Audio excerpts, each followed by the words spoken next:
Team India తమ చివరి మ్యాచ్లో నెదర్లాండ్స్ను 17 పరుగుల తేడాతో ఓడించి స్ట్రైట్గా ఒక మ్యాచ్ కూడా ఓడిపోకుండా సూపర్ 8కు చేరింది. టాస్ గెలిచిన టీమిండియా ఈ మ్యాచ్లో ముందుగా బ్యాటింగ్ చేసింది.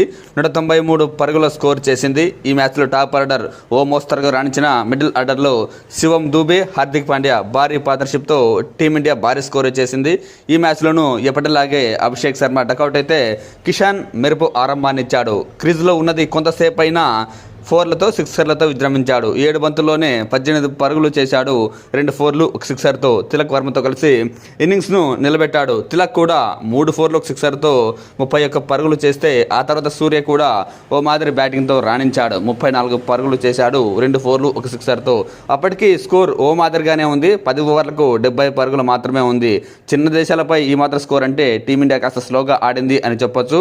ఎందుకంటే సౌత్ ఆఫ్రికా, న్యూజిలాండ్ లాంటి టీంలపైనే టీమిండియా ఈజీగా 10 ఓవర్లకు 100, 120 పరుగులు చేసిన సందర్భాలు చాలా ఉన్నాయి. అయినప్పటికీ ఈ మ్యాచ్లో కాస్త స్లోగా బ్యాటింగ్ చేశారు. నెదర్లాండ్స్ బౌలర్లు మొదట్లో కట్టుదిట్టంగా, కంట్రోల్గా బాగానే బౌలింగ్ వేశారు అనుకోవచ్చు. మరీ ముఖ్యంగా ఆ జట్టు బౌలర్ ఆర్యన్ దత్ 4 ఓవర్లలో 19 పరుగులు మాత్రమే ఇచ్చి 2 వికెట్లు తీశాడు అంటే ఎంత కంట్రోల్ వేశాడో అర్థం చేసుకోవచ్చు.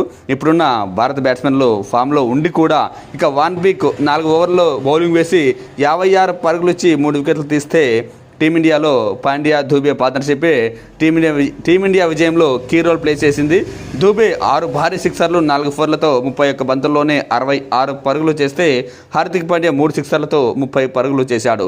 దీంతో టీమిండియా 20 ఓవర్లలో 6 వికెట్లు కోల్పోయి 193 పరుగులు చేసింది. ఆ తర్వాత భారీ టార్గెట్తో బరిలోకి దిగిన నెదర్లాండ్స్ కూడా ఓపెనర్లు ఓ మాదిరిగా పార్ట్నర్షిప్ని ఇచ్చారు. మరి ముఖ్యంగా ఆ జట్టు బ్యాట్స్మెన్లు పూర్తి ఫెయిల్ అవ్వలేదు, అలాగని భారీ స్కోర్లు చేయలేదు. కానీ దాదాపు 6 మంది బ్యాట్స్మెన్లు డబుల్ డిజిట్ స్కోర్లు, ఇంకా చెప్పాలంటే 20+ స్కోర్లు చేశారు.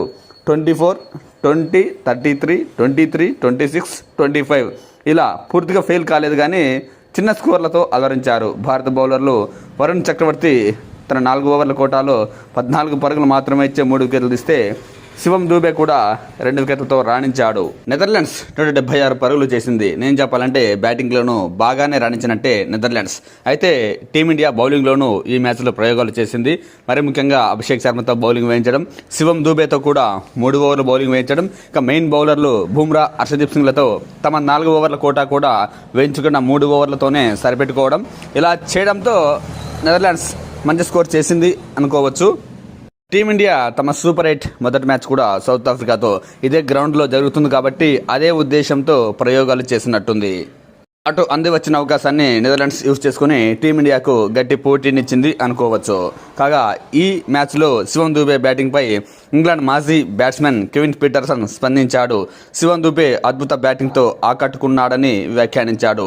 డెత్ ఓవర్లలో తన వాల్యూ ఏంటో మరోసారి టీమిండియాకు చూపించాడని వ్యాఖ్యానించాడు.